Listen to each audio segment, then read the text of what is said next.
तो चलिए स्टूडेंट बात करते हैं हम जो 2018 में इम्पोर्टेंट क्वेश्चन आए हुए हैं उनकी। तो ये हम पेपरों का सोल्यूशन कर रहे हैं बार बार।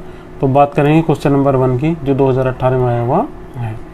तो पहला क्वेश्चन आया हुआ है Fe3+ Fe2+ आयन से अधिक स्थायी है। क्वेश्चन का रिपीटेशन हुआ है, इसका याद रखिएगा, क्वेश्चन का रिपीटेशन हुआ है। इसका मतलब क्वेश्चन कैसा है, लड्डू रसगुल्ले के जैसा है, बार बार आ रहा है। तो याद रखिएगा इस बार भी आने के, इस टाइप के क्वेश्चन आने के चांस बहुत ज़्यादा है, इंपॉर्टेंट क्वेश्चन है। तो ये क्वेश्चन आया हुआ है 2014 में, क्वेश्चन नंबर 2। ठीक है, तो क्वेश्चन कैसा है, बिल्कुल एकदम लड्डू की तरह है, पकड़ लीजिएगा, इसे छोड़िएगा मत। बात करेंगे अगले क्वेश्चन की। इसके लिए आप 2014 की वीडियो देख सकते हैं जिसमें क्वेश्चन समझाया हुआ है। क्वेश्चन नंबर 2 की बात करेंगे तो 3D संक्रमण श्रेणी आयनों के चुंबकीय गुणों का वर्णन कीजिए। चलिए, जिनमें ऑक्सीकरण अवस्था 2 होगी उनकी बात करेंगे। ठीक है, तो इसमें क्या होता है, किसमें अयुग्मित इलेक्ट्रॉन है, किसमें कितना नहीं है, कितना मान होगा, उसे हम देख लेंगे टेबल से। चलिए टेबल देखते हैं इसकी। ये हमारे पास में है scandium, titanium, vanadium, chromium, manganese. ठीक है, मैग्नीज है। ठीक है, ferrous, cobalt, nickel, copper, zinc. तो हमने क्या काम करा, हर किसी पे कितना कर दिया है 2+। जब हर किसी पे 2+ लगाएंगे तो इसमें इलेक्ट्रॉनिक कॉन्फ़िगरेशन कितना था, इतना था अपने आप ही। जब 2+ जाएगा, जब तो कम ज़्यादा हो जाएगा, तो नंबर ऑफ अनपेयर्ड इलेक्ट्रॉन कितने होंगे, 1 हो जाएंगे। कम ज़्यादा नहीं होगा, ये होगा 4s में से इलेक्ट्रॉन जाएंगे, इसके जो जाएंगे वे किसके जाएंगे, 4s के। तो सब में इलेक्ट्रॉन इतने होंगे जितने हमने यहाँ शो कर रखे हैं। तो अयुग्मित इलेक्ट्रॉन की संख्या कितना जाएगी, 1 2 3 4 5 के बाद में 4 3 2 1 0। तो हम इसमें फॉर्मूला लगा देंगे और फॉर्मूले से मान निकालने शुरू कर देंगे। म्यू इक्वल टू होता है √n इन ब्रैकेट n+2 के। ठीक है, Bm, इससे हम इसका मान निकाल लेंगे। ठीक है, तो ये मान सबके सब निकले हुए हैं इस वाले फॉर्मूले से ही। तो याद रखिएगा किसमें कितने युग्मित इलेक्ट्रॉन है हम यहाँ से पता लगा लेंगे। केवल जो Zn2+ है वही प्रतिचुंबकीय है, बाकी सबके सब कैसे हैं, इसमें अनुचुंबकीय है। बात करेंगे अगले क्वेश्चन की। तो जो हमारे पास में अगला क्वेश्चन है वो है हमारा क्वेश्चन नंबर 4। और क्वेश्चन नंबर 4 में हमसे पूछा हुआ है कि 5D और जो 4D है संक्रमण धातुएं एक दूसरे से बहुत समानता रखती हैं। क्यों रखती है, ऐसा क्या कारण है, चलिए इसे हम समझते हैं। समानता रखने का जो कारण है, जो समानता रखने का कारण है वो है लेंथेनाइड संकुचन। ठीक है, परमाणु क्रमांक तो बहुत अधिक बढ़ जाता है परंतु इनके आकार में इतनी ज़्यादा वृद्धि नहीं होती है। तो आकार कैसा हो जाता है इनका, लगभग समान। ठीक है, कक्षाओं की संख्या नहीं बढ़ती है, नाभिकीय आवेश बढ़ता है, जिस कारण इनका आकार धीरे धीरे घटता चला जाता है। और 4D और 5D संक्रमण श्रेणी के जो तत्व हैं उनका साइज, उनका जो आकार होता है, जो परमाणु त्रिज्या या आयनिक त्रिज्या होती है वो लगभग कैसी आ जाती है, एक समान सी। और जिस कारण ये जो गुण प्रदर्शित करते हैं वो गुण भी कैसे प्रदर्शित करते हैं, समान। जैसे कि ये हमारे पास में Z, R, N, B, M, O ले रखा है, यहाँ 5D श्रेणी का है HF, T, A, W। तो इनकी जो हमने जो परमाणु त्रिज्याएं ले रखी हैं वो कैसी आ रही है, इनकी समान आ रही है, लगभग समान है। देखिएगा 4 5 4 4 3 4 3 4 2 9 3 0। जब समान है तो ये गुण भी कैसे प्रदर्शित करेंगे, एक जैसे या समान गुण प्रदर्शित करेंगे। ठीक है, तो इसका जो कारण है वो क्या है, लेंथेनाइड संकुचन है। चलिए बात करेंगे अगले क्वेश्चन की। तो अगला क्वेश्चन हमारे पास में Ti टाइटेनियम 22 के इलेक्ट्रॉनिक विन्यास के आधार पर धातु आयनों की विभिन्न ऑक्सीकरण अवस्थाओं के चुंबकीय गुणों की विवेचना कीजिए। हमें ये समझाना है कि जो टाइटेनियम है, जो Ti है, कितने ऑक्सीकरण अवस्था प्रदर्शित करता है। ठीक है, और इसके अनुचुंबकीय प्रतिचुंबकीय गुण कौन कौन से होते हैं। तो जो हमारे पास में टाइटेनियम होता है, इसमें जो उपस्थित S उपकोष है उससे जो अंदर का D उपकोष है, उसका D उपकोष है, उसकी ऊर्जा लगभग कैसी होती है, समान। जब लगभग समान ऊर्जा के होंगे तो दोनों के दोनों ही अपने इलेक्ट्रॉन बंद बनाने में प्रयुक्त करेंगे। और इसके जो चुंबकीय गुण के कारण इसके पास अयुग्मित इलेक्ट्रॉनों का होना है। इसका जो चुंबकीय गुण है वो किसके कारण होता है, वो इस कारण होता है क्योंकि इसके पास में पाए जाते हैं अयुग्मित इलेक्ट्रॉन।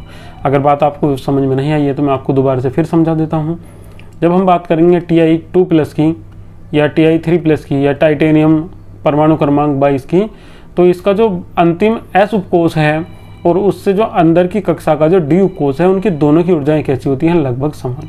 और समान ऊर्जा के होने के कारण ही वे दोनों के दोनों इलेक्ट्रॉन देने में सक्षम होते हैं बंद बनाने के लिए। जब दोनों ही इलेक्ट्रॉन देंगे तो दोनों के ही इलेक्ट्रॉन बंद बनाने में चले जाएंगे। 3D में 1 इलेक्ट्रॉन होता है और 4s में कितने होते हैं, इसके में 2 इलेक्ट्रॉन। तो ये कुल मिला के +2 या +3 ऑक्सीकरण अवस्था प्रदर्शित करता है। और यदि इसके पास में अयुग्मित इलेक्ट्रॉन है तब यह चुंबकीय गुण भी प्रदर्शित करेगा। ठीक है, यह स्थायी तभी होगा जब इसके पास में कोई भी एक भी अयुग्मित इलेक्ट्रॉन उपस्थित नहीं होगा।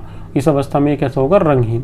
चलिए बात करते हैं इसके आंसर के भी। आंसर इसका फिनिश नहीं हुआ है, तो हम यहाँ देखेंगे टीआई की ऑक्सीकरण अवस्थाएं।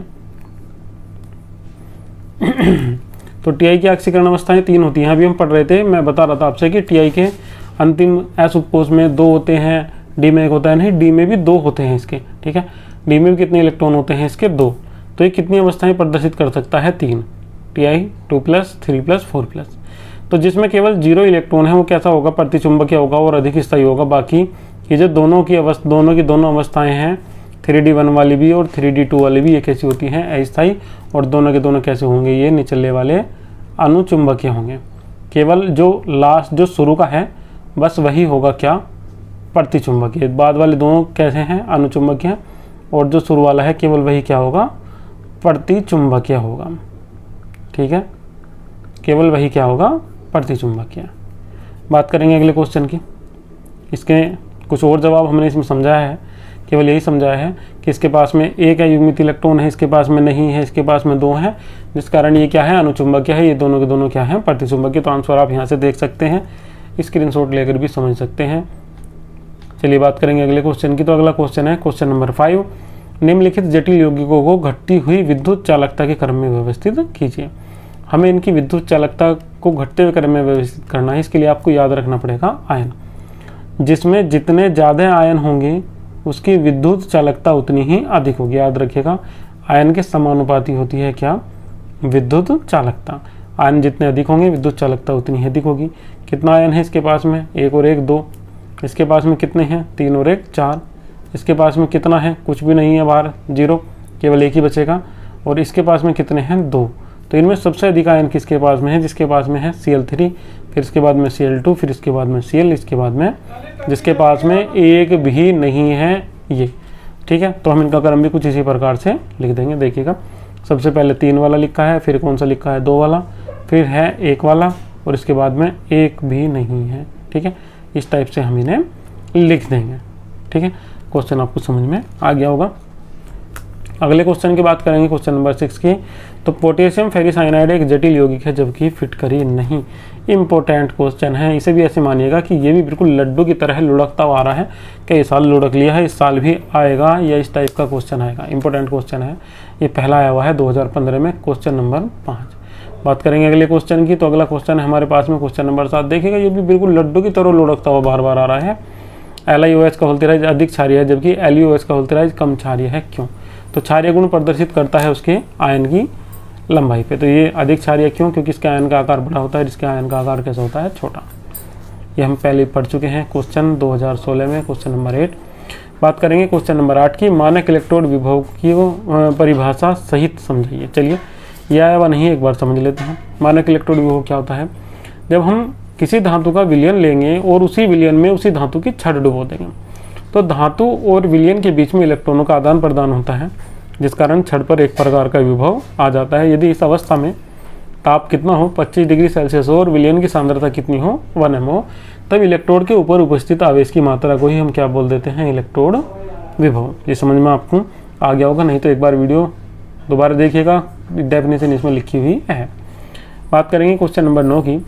तो जो क्वेश्चन नंबर 9 है वो पूछा हुआ है कि सभी आर्हीनियस अम्ल ब्रोंस्टेड अम्ल भी हैं, परंतु सभी ब्रोंस्टेड क्षार आर्हीनियस क्षार नहीं है। क्यों? क्योंकि ब्रोंस्टेड ने, आर्हीनियस ने जो अपनी अवधारणा दी थी, इसने बताया था कि जो अम्ल होते हैं वे होते हैं जो H+ आयन देते हैं, और क्षार वे होते हैं जो OH- आयन देते हैं। जबकि ब्रोंस्टेड ने ये समझाया था कि जो H+ आयन देते हैं वे अम्ल होते हैं, जो H+ आयन लेते हैं वे क्या होते हैं, क्षार। तो जिस कारण यहाँ क्षार की समानता नहीं हो सकती। देखिएगा इसका आंसर। ठीक है, तो इसके आंसर में हमने यही लिखा है जो मैं भी आपको समझा रहा था, और कुछ भी लिखा हुआ हमने इसमें नहीं है।